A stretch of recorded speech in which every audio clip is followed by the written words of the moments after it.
दोस्तों, जीवन का सबसे बड़ा धन क्या है? यह सवाल हर किसी के मन में कभी ना कभी जरूर आता है। दोस्तों, कुछ लोग दिन रात कड़ी मेहनत करते हैं, लेकिन मेहनत करने के बाद भी गरीबी से मुक्त नहीं हो पाते। गरीबी उनका पीछा नहीं छोड़ती। वही कुछ लोग बिना ज्यादा मेहनत किए आराम से जीवन जीते हैं। क्या आपने कभी सोचा है कि ऐसा आखिर क्यों होता है? दोस्तों, आज की इस छोटी सी कहानी के माध्यम से हम आपको यह समझाने का प्रयास करेंगे कि मनुष्य के जीवन का असली धन क्या है और हर व्यक्ति इसे कैसे पा सकता है। इसलिए दोस्तों, आप इस कहानी को अंत तक जरूर सुनिएगा। अगर यह वीडियो आपको अच्छी लगे तो वीडियो को लाइक और चैनल को सब्सक्राइब करना ना भूले। अगर आप भगवान भोलेनाथ के सच्चे भक्त हैं तो कमेंट बॉक्स में लिखिए हर हर महादेव। तो चलिए दोस्तों, बिना समय गंवाए कहानी को शुरू करते हैं। प्राचीन समय की बात है। एक गांव में दिनेश नाम का एक व्यक्ति रहता था। वह गांव का एक साधारण किसान था और वह अपनी छोटी सी झोपड़ी में जीवन यापन करता था। उसकी झोपड़ी मिट्टी की दीवारों से बनी थी और छप्पर से ढकी हुई थी, जो हर साल बारिश में टपकने लगती थी। दिनेश के 5 बेटे थे, सबके सब जवान, लेकिन उनमें से कोई भी काम नहीं करता था। वे पूरा दिन गली मोहल्लों में व्यर्थ घूमते रहते थे। दिनेश हर सुबह अपने खेतों में काम करने जाता और रात को थका हारा घर लौटता और वह किसी तरह भोजन बनाकर खा लेता। एक शाम जब दिनेश खेत से लौट रहा था तो पड़ोस की एक बूढ़ी महिला, जिसे सब दादी अम्मा कहकर पुकारते थे, वो रास्ते में उसे मिली। वह दिनेश की हालत देखकर चिंतित हो गई और बोली, बेटा दिनेश, तू दिन भर मेहनत करता है, दिन भर तू खेतों में काम करता है, पर तेरी जिंदगी में कोई बदलाव क्यों नहीं आता? तेरे बेटे जवान हैं, फिर भी सारा बोझ तुझ पर ही है। दिनेश ने धीमी आवाज में कहा, दादी अम्मा, मैं क्या करूं? मेरे पास कोई साधन भी नहीं है। मैंने अपने बेटों को समझाने की बहुत कोशिश की, पर हमारी हालत ऐसी है कि कोई भी काम नहीं करता। यह सुनकर दादी अम्मा ने कहा, बेटा, तेरे 5 बेटे हैं, कम से कम किसी एक बेटे की शादी करवा दे। बहू के आने से घर में खुशियां लौट सकती है। दिनेश ने भारी मन से कहा, दादी अम्मा, मेरे बड़े बेटे रमेश की शादी तो पहले ही हो चुकी है, लेकिन उसकी पत्नी सीमा बहू ससुराल में कभी नहीं आई, क्योंकि हमारे पास उसे लाने का कोई साधन ही नहीं था। दादी अम्मा ने गंभीर स्वर में पूछा, फिर तूने उसे लाने की कोशिश क्यों नहीं की? दिनेश ने सिर झुकाकर कहा, कैसे लाता अम्मा? मेरे पास ना पैसे हैं, ना कपड़े हैं, ना घर का कोई सामान। उसके मायके वाले हमारी गरीबी का मजाक उड़ाते।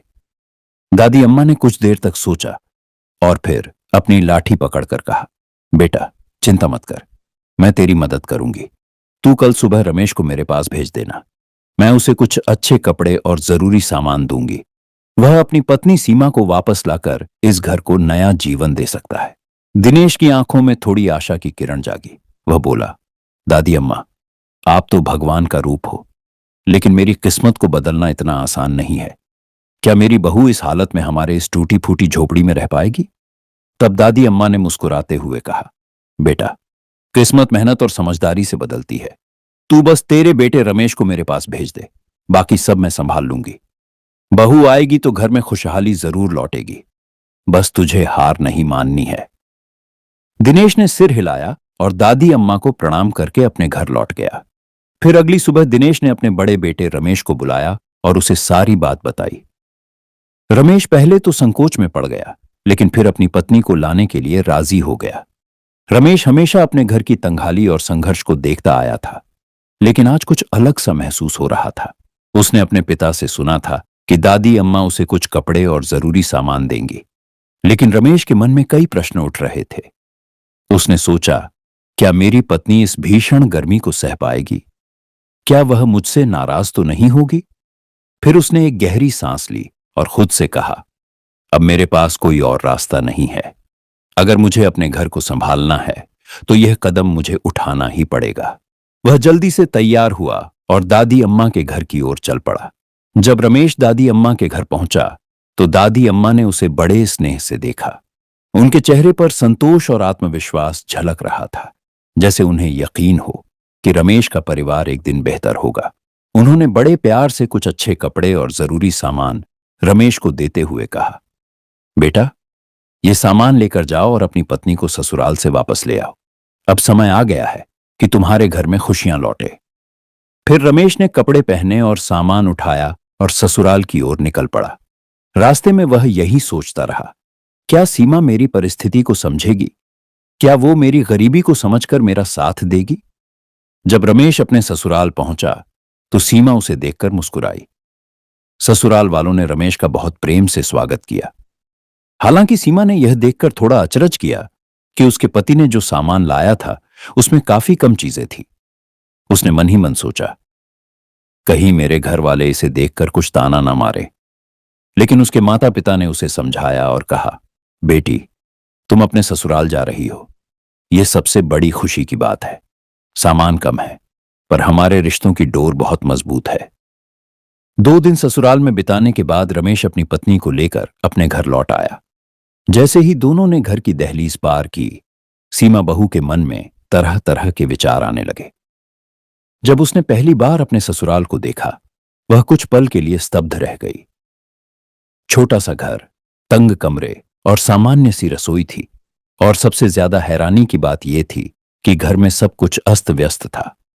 न कोई योजना थी, न कोई व्यवस्था। जब रमेश और उसकी पत्नी सीमा घर लौटे तो उसने देखा कि पूरा घर बिखरा हुआ था। बर्तन इधर उधर बिखरे हुए थे, रसोई अधूरी थी और पूरे घर में अव्यवस्था पसरी हुई थी। रमेश और सीमा बहू के बीच चुप्पी छाई हुई थी।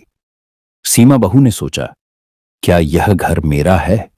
क्या मैं यहां रह पाऊंगी? क्या मैं इस माहौल में अपने जीवन की नई शुरुआत कर पाऊंगी? लेकिन उसने खुद को संभाला। वह जानती थी कि इस घर को सुधारना और यहां रहने के लिए कुछ करना जरूरी है। उसने फैसला किया कि वह अपने पति से बात करके घर की साफ सफाई शुरू करेगी। सीमा बहू ने घर के हर कोने को ध्यान से देखा और धीरे धीरे साफ सफाई शुरू की। जब रमेश खेत से घर लौटा तो वह आश्चर्यचकित रह गया। उसने देखा कि घर पूरी तरह बदल चुका था। बर्तन धोकर, सफाई करके और सामानों को व्यवस्थित करके घर को सुंदर और व्यवस्थित बना दिया गया था। घर के हर कोने में अब एक नई ऊर्जा महसूस हो रही थी। सीमा बहू ने रमेश से कहा, अब यह घर थोड़ा सा हमारा जैसा महसूस होता है। अगर हम सब मिलकर थोड़ा थोड़ा सुधार करते रहे तो यह घर हमें खुशहाल बना देगा। रात को जब पूरा परिवार एक स्थान पर एकत्र हुआ तो सीमा बहू ने सभी को एक साथ बैठने के लिए कहा। उसने कहा, देखिए, हम सब मिलकर इस घर को संभाल सकते हैं। अगर हम इसे ऐसे ही छोड़ देंगे तो यही हाल हमेशा रहेगा। हमें इसे सुधारने के लिए मेहनत करनी होगी। उसने आगे कहा, सबसे पहले हमें घर की साफ सफाई करनी होगी। उसके बाद घर के काम और फिर खेती और कारोबार पर ध्यान देना होगा। सीमा बहू की बातें सुनकर दिनेश, जो पहले खुद को अपनी गरीबी का दोषी मानता था, उसने कहा, बिल्कुल बहू, लेकिन हमारे पास संसाधन ही नहीं है। फिर भी अगर तुम्हारा विश्वास है तो मैं भी कोशिश करूंगा। सीमा बहू ने मुस्कुराते हुए कहा, पिताजी, भले ही हमारे पास संसाधन नहीं है, लेकिन अगर हमारे इरादे मजबूत हो और हम समझदारी से मेहनत करें तो हालात जरूर बदलेंगे। याद रखिए, सच्ची मेहनत कभी व्यर्थ नहीं जाती। बहू की बातें सुनकर दिनेश की आंखों में आंसू आ गए। उन्होंने सीमा बहू का हाथ पकड़कर कहा, बिल्कुल बेटी, अगर हम सब मिलकर मेहनत करेंगे तो यह घर हम सबका घर बन जाएगा। अगले दिन से ही रमेश और सीमा बहू ने मिलकर घर का हर काम संभालना शुरू किया। सबसे पहले रमेश ने अपने भाइयों को बुलाया और उन्हें खेतों में श्रम करने के लिए प्रेरित किया। सीमा बहू ने घर की साफ सफाई को अपनी दिनचर्या का हिस्सा बना लिया। धीरे धीरे घर का वातावरण बदलने लगा। जहां पहले हर ओर अव्यवस्था थी, अब वहां सलीका और सादगी नजर आने लगी। रसोई में अब हर चीज करीने से रखी जाने लगी। बर्तन कभी गंदे नहीं रहते थे और घर के सभी सदस्य अपने अपने काम में मन लगाकर जुटे रहते थे। सीमा बहू ने एक दिन खेत में नई फसल बोने का सुझाव दिया। कुछ समय पहले दिनेश के पास एक छोटी सी जमीन थी जिसमें ज्यादा फसल नहीं उगती थी, लेकिन अब उसने अपनी पुरानी सोच और आदतों को बदल डाला था।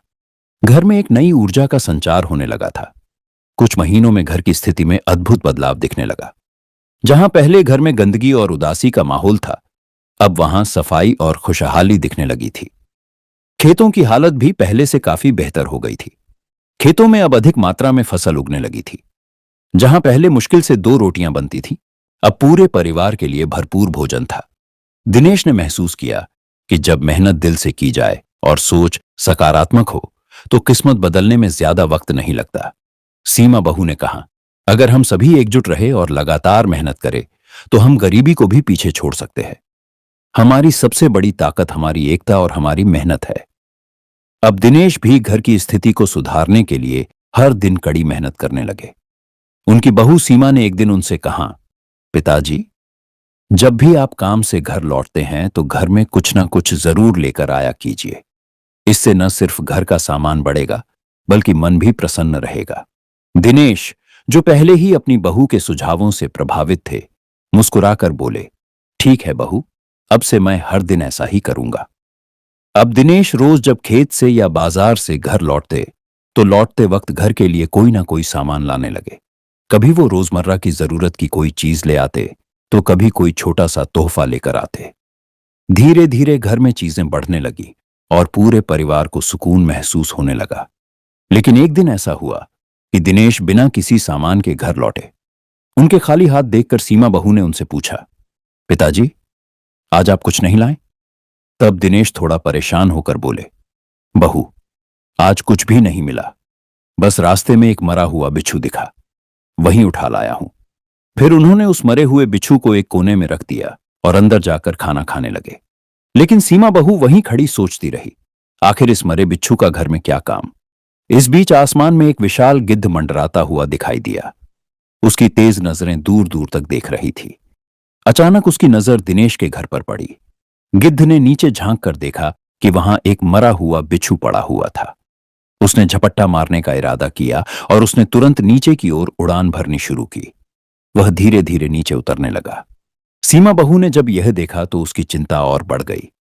गिद्ध ने मौका पाते ही झपट्टा मारा और बिच्छू को अपनी चोंच में दबोचकर आसमान की ऊंचाइयों में उड़ने लगा। वह मरा हुआ बिच्छू उस गिद्ध के चंगुल में था, लेकिन तेज हवा के झोंके से गिद्ध की चोंच से कुछ फिसल गया। वह कोई साधारण वस्तु नहीं थी, बल्कि एक कीमती और सुंदर गहनों का हार था, जो हवा में गिरता हुआ सीधा दिनेश के घर के आंगन में आ गिरा। सीमा बहू, जो अभी तक सोच रही थी कि इस बिच्छू का क्या किया जाए, अचानक हार को गिरते हुए दिखती है और चिल्लाती है, पिताजी, पिताजी देखिए, ये क्या गिरा है। दिनेश भी तुरंत बाहर आ गया और यह हार देखकर बोला, यह तो कोई साधारण हार नहीं लगता। ध्यान से देखने पर पता चला कि वह हार सोने का था और उस पर बारीक कारीगरी से किसी राजघराने का प्रतीक बना हुआ था। सीमा बहू ने उस हार को उठाकर ध्यान से देखा और कहा, पिताजी, यह हार तो बहुत बेशकीमती लगता है यह हार किसी रानी का है। दिनेश ने गहरी नजरों से उस हार को देखा और बोला, बहू, यह कोई आम गहना नहीं है, यह हार सच में कीमती और खास है। ऐसा प्रतीत होता है कि यह हार राजा वीरसेन के परिवार से जुड़ा है। लेकिन यह हार हमारे पास कैसे आया, यह बात समझ नहीं आ रही है। यह हार जो एक अनोखी घटना के कारण हमारे घर आया था, अब हमारे जीवन में एक नया मोड़ ला सकता है। सीमा बहू ने कहा, पिताजी, हमें इस हार के बारे में गंभीरता से सोचना चाहिए। शायद यह कोई संकेत है। अगर यह सच में राज परिवार का है तो हमें इसे वापस लौटाना चाहिए। दिनेश ने कहा, बिल्कुल बहू, अगर यह हार राजा वीरसेन के परिवार से जुड़ा है तो इसे लौटाना हमारा फर्ज और आत्मसम्मान की बात है। हमें इस हार को सुरक्षित रखने का तरीका सोचना होगा। अगले दिन दिनेश और उसकी बहू सीमा ने फैसला किया कि हार को रानी तक पहुंचाने का रास्ता ढूंढेंगे। उन्होंने यह भी तय किया कि जब तक यह मामला सुलझ नहीं जाता तब तक किसी को भी इस हार के बारे में कुछ नहीं बताया जाएगा। लेकिन उनके मन में यह प्रश्न बार बार उठ रहा था कि ये इस हार को राजा तक कैसे पहुंचाया जाए। क्या इस हार का कोई गहरा रहस्य छिपा था? क्या यह उनके लिए नई शुरुआत का संकेत था? इन विचारों ने दोनों के मन को बेचैन कर दिया, लेकिन उन्होंने ठान लिया था कि वे इस अमानत को उसके असली मालिक तक हर हाल में पहुंचाएंगे। अब कहानी एक नए मोड़ पर थी। घर में यह बदलाव सीमा बहू की चतुराई और दूरदर्शिता के कारण हुआ था। एक दिन सीमा बहू ने अपने ससुर से कहा, पिताजी, अब मैं आपको एक योजना बताऊंगी जिससे हमारी जिंदगी बदल सकती है। दिनेश ने उत्सुकता से पूछा, बोलो बेटी, क्या योजना है तुम्हारी? तब सीमा बहू ने अपने ससुर से कहा, आपको साधु का वेश धारण करके राजा वीरसेन के महल जाना होगा। वहां जाकर राजा वीरसेन से बात करें। मुझे पूरा यकीन है कि यह हार राजा के ही खानदान का है और उनकी अमूल्य धरोहर है। दिनेश ने हैरानी से कहा, बहू, यह तो बहुत अनोखा विचार है, लेकिन ऐसा करना क्या संभव है? तब सीमा बहू ने मुस्कुराकर कहा, पिताजी, अगर हमारी नीयत साफ है और हम सच्चाई से राजा के सामने बात रखेंगे तो राजा हमारी बात जरूर सुनेंगे। फिर अगले दिन दिनेश ने सीमा बहू की बातों को गंभीरता से लिया और साधु का वेश धारण करके राजा वीरसेन के महल की ओर निकल पड़े। रास्ते भर उनके मन में कई सवाल उठ रहे थे। यह योजना कैसे सफल होगी? क्या राजा मेरी बातों पर भरोसा करेंगे? दिनेश को थोड़ी घबराहट थी, लेकिन उसने मन में ठान लिया था कि जो भी होगा वह सच और धैर्य के साथ अपना काम करेंगे। जब दिनेश महल पहुंचा तो राजा वीरसेन ने उसे देखा और पूछा, तुम कौन हो और यहां क्यों आए हो? दिनेश ने सिर झुकाकर विनम्रता से कहा, महाराज, मैं एक साधु हूं और आपके मन की चिंता का समाधान लेकर आया हूं। राजा ने चौंक कर पूछा, तुम्हें कैसे पता चला कि मैं किस बात से परेशान हूं? तब दिनेश ने कहा, महाराज, मैंने अपनी दिव्य दृष्टि से देखा है कि आपके महल का गायब हुआ हार कहां है। राजा वीरसेन ने हैरानी से पूछा, तुम्हें सच में पता है तो तुरंत बताओ, वो हार कहां है? दिनेश ने बिना हिचके कहा, महाराज, वह हार आपके महल के पीछे पड़ा है। एक गिद्ध उसे ले गया था और अब वह वहां पड़ा है, लेकिन आपको उसे पाने के लिए एक उपाय अपनाना होगा। राजा ने उत्सुक होकर पूछा, तो फिर मुझे क्या करना होगा? तब दिनेश ने कहा, महाराज, आपको केवल इतना करना है कि महल के पीछे के हिस्से में तैनात सैनिकों को हटा देना होगा। अगर आप ऐसा करेंगे तो कल वह हार आपको मिल जाएगा। राजा वीरसेन ने सोचा, अगर ये साधु सच कह रहा है तो मुझे ऐसा ही करना चाहिए। उन्होंने तुरंत अपने सैनिकों को महल के पीछे से हटा दिया। अगले दिन राजा वीरसेन और दिनेश महल के पीछे पहुंचे। राजा ने जैसे ही इधर उधर देखा तो उनकी आंखें हैरानी से फैल गईं। वह कीमती हार वास्तव में वहीं पड़ा था। राजा ने खुशी से कहा, हे साधु महाराज, आपने मेरा बड़ा नुकसान होते हुए बचा लिया। अब जो भी आप मुझसे मांगना चाहोगे आप मांग सकते हो। तब दिनेश ने शांत भाव से कहा, महाराज, मुझे कुछ नहीं चाहिए। मुझे किसी भी वस्तु की इच्छा नहीं है, लेकिन मैं आपको एक सलाह देना चाहता हूं। राजा ने पूछा, हे साधु महाराज, क्या सलाह है आपकी? तब दिनेश ने कहा, इस वर्ष धनतेरस के दिन पूरे राज्य में किसी के घर दिया नहीं जलना चाहिए, केवल मेरे घर को छोड़कर। राजा ने चौंक कर कहा, साधु महाराज, ये तो एक विचित्र बात है।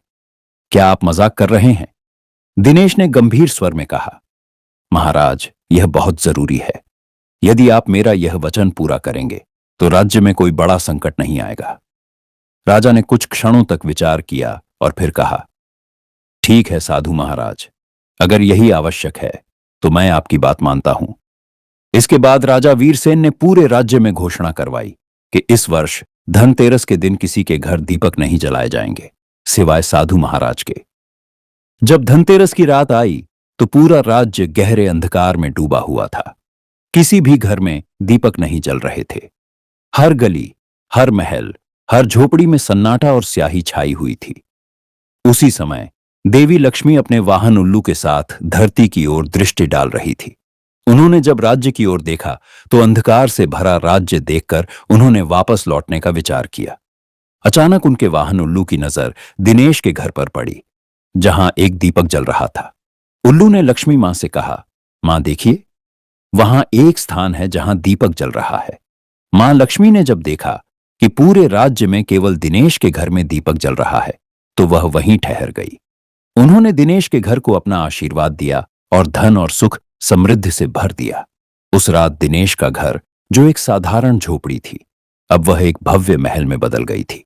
अगली सुबह जैसे ही दिनेश और उसके परिवार ने आंखें खोली तो वे स्तब्ध रह गए। जिस झोपड़ी में कल तक मिट्टी की दीवारें थीं, अब वहां हर कोना चमचमाता नजर आ रहा था। दिनेश ने चकित होकर सीमा बहू की ओर देखा और कहा, बहू, ये सब तुम्हारी बुद्धिमत्ता और समझदारी का ही परिणाम है।